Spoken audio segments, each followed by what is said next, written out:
with your permission. Priya Sahodari, Bhavati Bhikshandehi. சரி கேட்கும் உங்களுக்கு.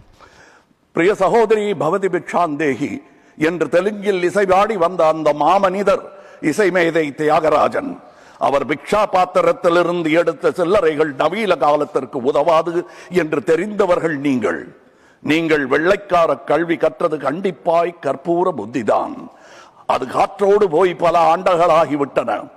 அதன் பிறகு உங்கள் பிச்சை பாத்திரம் உருமாற்றப்பட்டது. பிச்சை குவளை பெரும் உண்டியலானது. அந்த உண்டியலை உடைத்து நிதி திரட்ட உதவுவோர் இன்று தமிழரை பார்த்து என்ன சொல்லுகிறீர்கள்? தமிழ் பிச்சை எடுக்க கூட உதவாதா? ஓரளவு உண்மைதான். ஒரு தெற்கத்தி அறிவுரை தங்காய். தமக்கென உங்கள் நிதியை திரட்ட ஆங்கிலத்தில் இந்தியில் பிச்சை எடுக்கலாமே. தமிழ் பிச்சை எடுக்க உதவாது, திருடவும் உதவாது. தமிழன் பிச்சை எடுக்க மாட்டான், அதுவும் உங்கள் பிச்சையை ஏற்கவே மாட்டான்.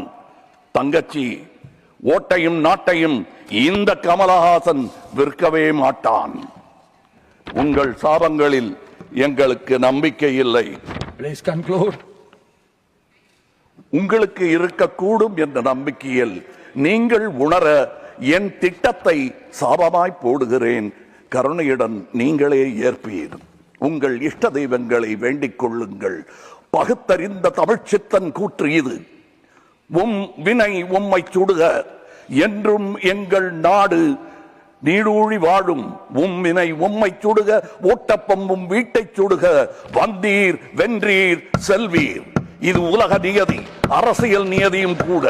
வீழ்க வளமுடன், தமிழ் என்றும் வாழும் நலமுடன். வணக்கம் அவை வந்தடைந்த தலைவர் கூட்டத்திற்கு. சென்றும் வருவேன், நாளை எமதே. உங்கள் கமல்ஹாசன். ஜெய் ஹிந்த்.